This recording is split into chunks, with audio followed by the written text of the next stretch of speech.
And we're live. Sounds good. Thank you for coming, Mike. We're back at it. I want to talk to you today about The Four Agreements, Okay. which is that book by Don Miguel Ruiz.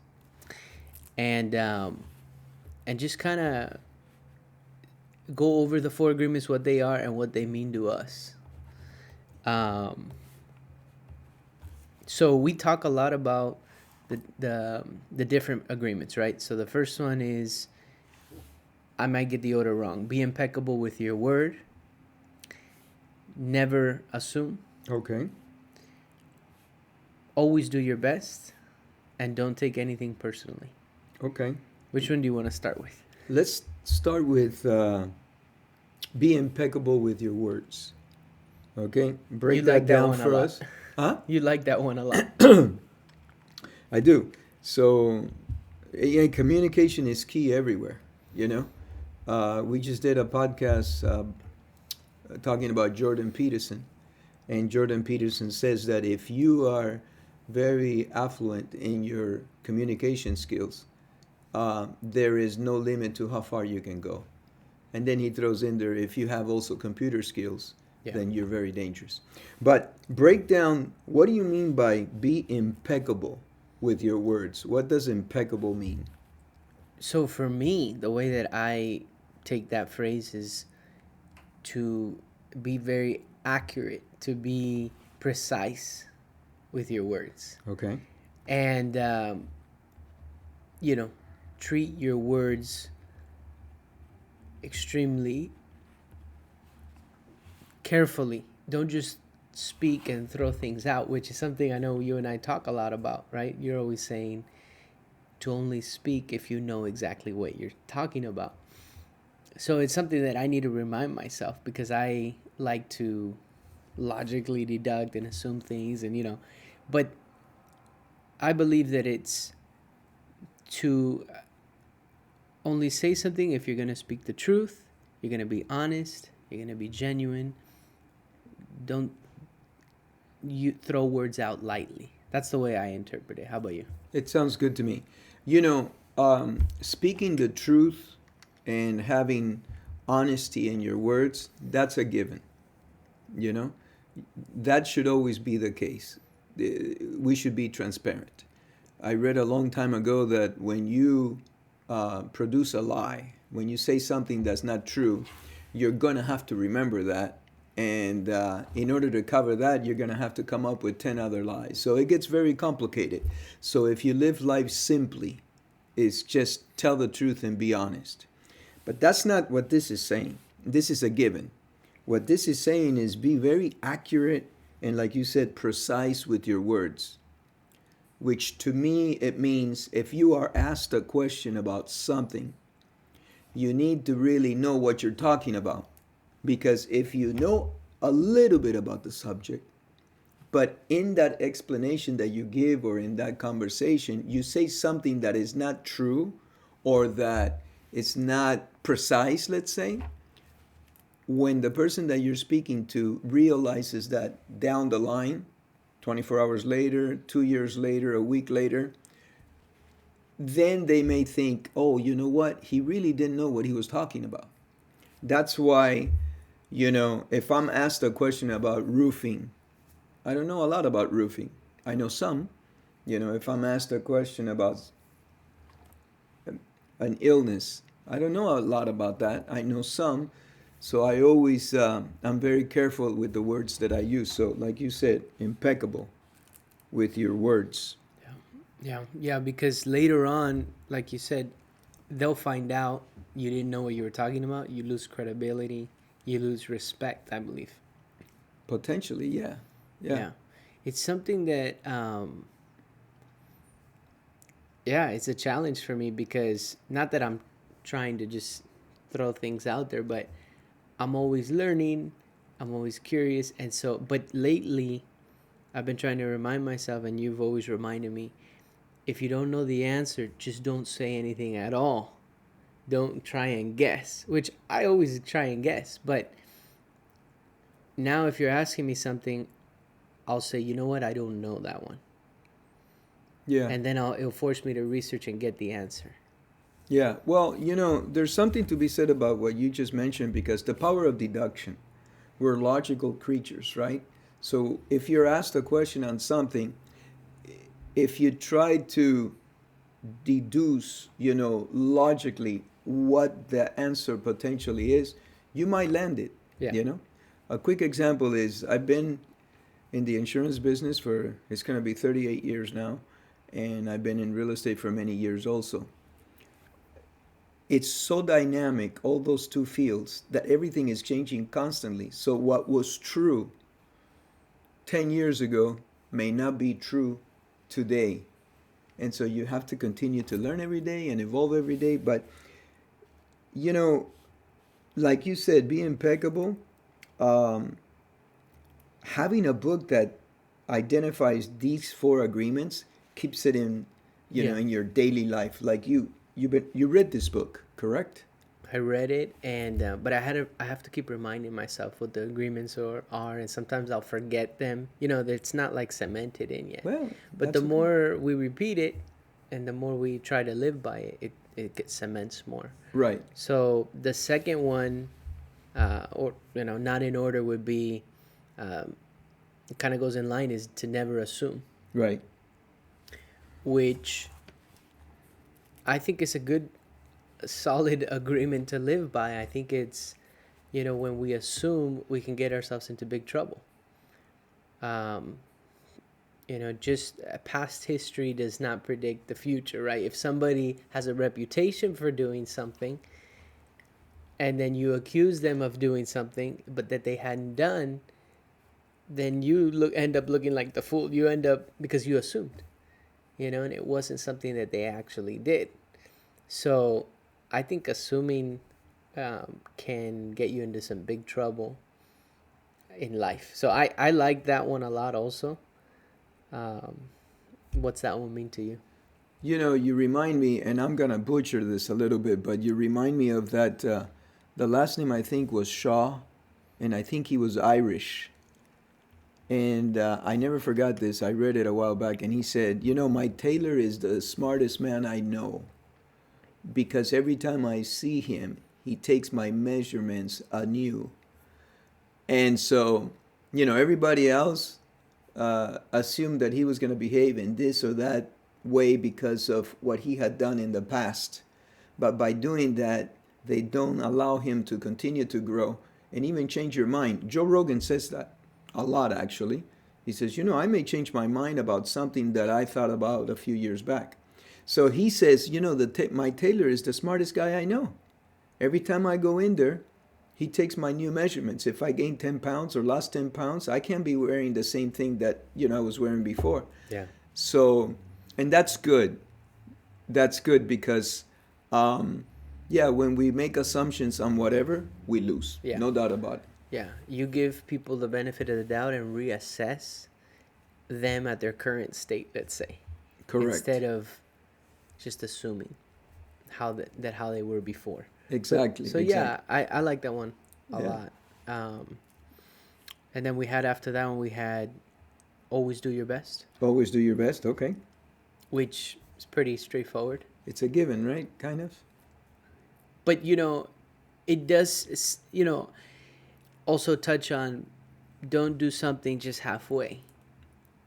And a lot of times there are many things that I can look at, let's say, in my life, that I wasn't fully committed to, whether it's in a business sense, or it could be a relationship sense, or it could be studies, you know not fully committing to it and not truly doing my best at that given time, at that given task. I can look back now and say I didn't really do my best there. I didn't do my best. So whatever's in front of us, if we treat each thing individually and say I'm all in on this and I'm going to do my best, I think that we'll have much better results. Like, I have this personal belief that if you're going to do something, go all in on it. I respect other opinions on, of course, I'm going to do something part-time. I'm going to do this part-time, let it build up. whatever the case, and maybe that works, and it has worked for many people. But for me personally, I like to dive in completely and go all in. And so, it's like, our buddy Andrew, who was on the previous podcast, when he goes into, we were talking about coffee. When he goes into it, he goes all in. He's gonna look up the best way to make coffee, the best machines, he wants to do it the best way. And I think I admire that, because I think that that's where you get the best results, right? I agree. I agree. It could lead you into a rabbit hole because, Yeah. to do something nowadays it would, I mean, there's so much data on everything out there. Like you talked about coffee. He was talking about the ratio of water to coffee in a cup. And, I mean, I don't think about those things. I'll go and I'll make coffee in the kitchen, but I'm not going to spend 3.5 hours trying to bring out the best of those beans. It's just not what I want to do Right. with my time. So you got to pick and choose. That's a good point. What are you passionate about? Well, you right? sold your business to dedicate yourself completely to real estate, which I thought at the time that you did this that it was not a wise decision. So you've been practicing these agreements for some time already. Yeah. Yeah. Yeah. Actually, I give credit to my buddy Jeremy, who gave me that book. Oh, yeah? And I believe he All gave right, it Jeremy. to me. He gave it to me, I believe, 2.5 years ago. I think it was 2.5 years ago. And I think he put a nice sized dollar bill in the middle of the book, I think, or towards the back. So if I didn't read the book, I wouldn't get to the $100 bill. That's very cool. Yeah, it was really, really cool. I didn't know that. Yeah, that was That's cool, Jeremy. Yeah. So yeah, that's another thing, is surround yourself with people who elevate you, and can introduce you to new things that are beneficial for you in your life, right? I mean, you got a few more gray hairs than me. You're a little wiser. You've seen, but in high school and college, the years and all that, it's all about friends, and I'm with my friends, and but how many of those friends are good influences, and were you a good influence, right? Like Bet David, you shared something with Bet David that he says he would not have allowed his daughter to date the version that he was, the guy that he was when he was in college, right? Right. Something like that. Right. I don't think he has a high self-esteem for the person that he used to be. Having said that, I don't think he would have changed stuff, because it's that progress and that travel through that road has made him the man that he is today, which he's very successful economically, and he's also, I think, very successful in his family life. He has been able to keep his family together, and in several of his podcasts, he talks about his boys and what are they doing and how is he raising them and so forth. And I think that he's been able to keep it together. Yeah.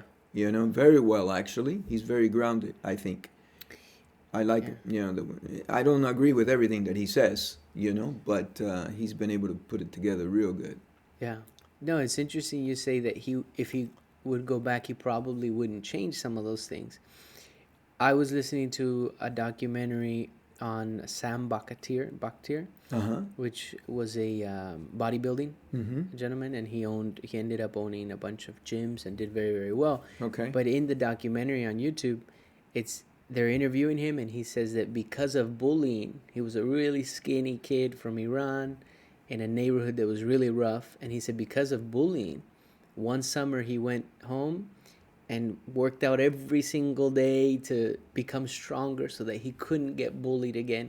And then when he came back that following year, the kid who was bullying him, he went up to him and said, "Try bullying me now." Something like that, right? Check out the documentary. Wow, that's cool. And the kid didn't. and that was the beginning of his bodybuilding, because he realized that, I forgot what they call it. There's a word for bodybuilding. I don't remember if it's like manipulation or some word of the body that they're able to change it, and you can turn it into whatever you want to turn into. It's really interesting. But some people get that bullying and use it as fuel. Some people crack, or can't handle that bullying. From your perspective, and then we'll get back to the fourth agreement. What do you think that is, that why some people use it as fuel and some people use it as a maybe something that will affect them the rest of their life, and they can't, a hurdle they can't get over, an obstacle they can't get over? Yeah, I'm not sure what the answer to that question is. I don't think I'm qualified to answer that. I'll tell you that if I had to take a stab at it, Yeah. and trying to be impeccable with my words, I would say that there's a lot of factors that go into that. Yeah. And I would also say that it's probably depends on the individual, okay, and the experiences that that person has had.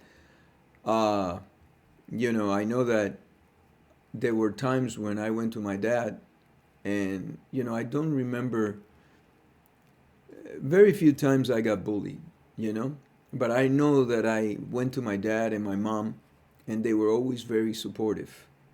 It takes an individual, I think, with a tremendous amount of inner strength to go through these challenges by themselves. I'm not saying that doesn't happen, and I'm not saying that occurs. There's some very, very strong individuals out there. But how do you build that character up to that level? I don't know the answer to that. I'm trying my best with my grandkids, and to build their character, their confidence, but I know that they're gonna have to fall and get a few scrapes in order to be able to become, the best part of them, So really, I don't know the answer to that, but I think that if you have a family that supports you, that's probably one of the ingredients that would help. Yeah. I don't know about Sam, if he had family close to him or not. But there's always, that song that says, "Lean on me"? Okay, well, there comes a time I think, in everybody's life where you're going to have to lean on someone else. Yeah. And hopefully that someone is a good role model that can give you good advice, and you follow it. Because also, talking about Patrick again, he talks about, be careful who you take advice from. Actually, Jordan talks about that too. And you know who talks about that? Robert Greene. Robert Greene, in his 48 Laws of Power. He says, be careful who you take advice from, because you might get advice from someone that's really not trying to help you. Yeah. So, but yeah. Yeah. That's something that I think we're still trying to figure out. I don't know that everyone has the answer to that one. Why some people can take it one way and others break. But yeah, it's like that story that I can share with you quickly. Is that there was a very successful businessman that had a shoe factory, and he wanted to open up a division in some country in Latin America. So he sent his top two executives to this particular country. They both went. They both spent 2 weeks over there. They came back, and he saw him individually, and he said, "Okay, what's your opinion?" With the first one, and the first one said, "You know what, boss? Let's not open up a factory over there. In that country, nobody has shoes, okay, and nobody's gonna wear them." Okay, all right, and that was a meeting. And then when the second one came in, he said, "Hey, boss, you know what? Let's open a factory over there, like immediately, okay? No one has shoes over there, okay? So everybody's gonna buy our shoes." Yeah. So you got two guys, top executives. They both went. They were in the country for 2 weeks. They come back with totally opposing, different views and ideas. So it's up to the individual Yeah. how you perceive everything. That's why there'll always be opportunity, because somebody will see an opportunity that another person doesn't. All of these inventions that, we make our life more comfortable, let's say, it's somebody who saw a problem that we were facing, let's say, as a society, and they just found a way to make it better, improve on it, that another person didn't see. So yeah, there'll always be. Absolutely, and how hungry you are. Yeah. There's a lot of these guys that I follow that always say one of the keys to continuing to move forward is stay hungry. And stay hungry because, for example, a person may see somewhat the opportunity that you see because you present that picture and you show them, look, this might be good. But they may not want to go through the scratches and the struggles that you may want to go through because you're in a different place than that other person is. Right. And so, absolutely, opportunities abound because of that, Yeah. Some people are willing to take that struggle on when others, do not at that point in their life or something like that. But this is a great book, man. To keep There was all one these more things. we did. So we did. Be impeccable. Always do your best. Mhm. Be impeccable with your word. Never assume. Don't take things personally. Don't take things personally. That's the fourth one. Oof. There's a lot of people that say that when you make decisions and you have been emotionally involved, when you're upset about something, in fact, Robert Greene says that. He says, wait 24 hours, 36 hours before you send that email. Put the mic. Oh, sorry. So it's good. Wait 24 to 36 hours before you send that email. Yeah. Don't send that email right now when you're all upset. Yeah. And I've actually done that, and it really works. Yeah. I'm Cuban, so we're pretty emotional people, So you step on my toe, and I'm gonna scream, right? Yeah. It works. It works to let some time go by. When you say that, it reminds me of the Godfather part. I think it's part 1, where Godfather 1, where Sonny finds out that his sister was beat up, and he gets in his car and he takes off, but it was a setup. And so, but he was hot-headed, and so he reacted like that in the moment, and it cost him his life. I know that's a movie, but in situations in life is don't take things personally.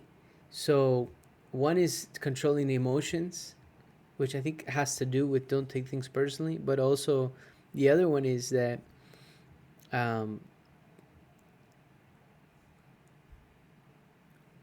you say it often, when you take things personal, you lose. Yes. And things happen in life, and sometimes they affect us, let's say, negatively. But if somebody, let's say, caused us harm in a certain way, I guess taking it personal maybe would be holding some sort of maybe grudge towards them, or thinking that they were personally attacking you or something like that. I'm trying to think, like, in a situation where would we take things personally, or how could we avoid it? Well, one of the things that has helped me over the years, because I'll be honest, I haven't read the book, okay? But I lived by some of these rules without realizing that there were these rules that would, it's apparently wisdom that comes from the ancient Toltecs. Yeah. I didn't know any of this, and I haven't read the book. But one of the things that helps me with that is, especially in my later years, I got to tell you that when I was younger, I did take things personal. And I do still, okay, to today. Yeah. I think it's part of being human. But let me tell you something that really helps me bring that level down in terms of taking things personal. And that is that I don't expect anything in return from anyone. Hmm. Now, that's easier said than done because I do expect certain things from my wife and certain things from my children. And sometimes when that is not received, that's when you potentially get hurt or take things personal. Okay? But you do something without expecting anything in return. It Yeah. is the best value because if you do something and you're expecting something in return, that's where, I see a lot of um, partnerships go wrong, family members get into arguments and fights, and to a point that they Yeah. don't talk to each other for years. I've seen that because we have so many clients Yeah. in the business that they called up and, hey, I don't talk to my brother anymore, and we're Yeah. dissolving the business or whatever. And I see it time and time and time again. So I try not to expect anything in return. Hmm. Okay? I have a couple of buddies that say, I don't really care. But I don't want to take that approach because then you run the risk of becoming a little cynical. Yeah. I do care. I do care. You have to care. But don't expect X, Y, Z in return because if Yeah. you don't get it, then you're going to be disappointed. And if you're disappointed, you're a skip and a hop away from, taking things personal. Yeah. And I think that's a really good point. Do things without expecting something in return. You live a happier life, a I think calmer so. life. You're not expecting this and that. You're doing your own thing. Yeah, and when you mentioned that, I thought of like what setting. If you're a business, I remember one of our friends, business owners, has a Mexican restaurant, and he says that he wants to know the bad reviews over the good ones because he's constantly flooded with good reviews. The food was great, the this was that. So he's like, I want to know the bad reviews. I want to know when the chips were cold, the chips and salsa. Yeah. I want to know when they're too greasy. And that's an example of not taking things personal. Because let's say someone comes to him as a business owner and says, hey, you know what, today the chips were greasy. If he took it personal, he wouldn't improve.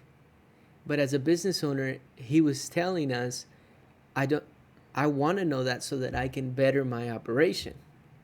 And that's, I think, an example of not taking it personal. Oh, you're the one with the problem. No one else complained about the chips, and right? That would be one way of taking it personal. Versus the way he approaches it, which is, what did we do wrong today? How could we improve? That's beautiful, Mike. That's beautiful. And I remember the day he said that. Yeah. Like if it was today, and it was a long time ago, and that actually marked me and changed me. Yeah. Okay, and I don't remember who said it, and I've thrown out a lot of names, but one of these guys that I just mentioned says that you want when you're succeeding in life, and now I'm talking about economically only, because there's the definition of success. It's widespread. I put family values and health over, Yeah. the business any day of the week and twice on Sunday. But, when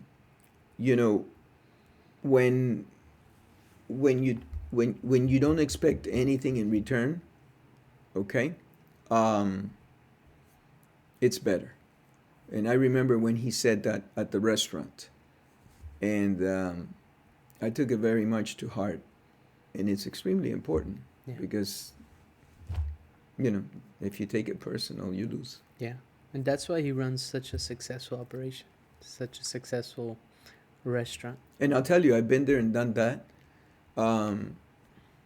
where somebody had said something about the business or about one of my employees. And, I've taken it personal, and my reply was not the best. Mm. It could have definitely been improved. Because, we're human. There's nobody perfect.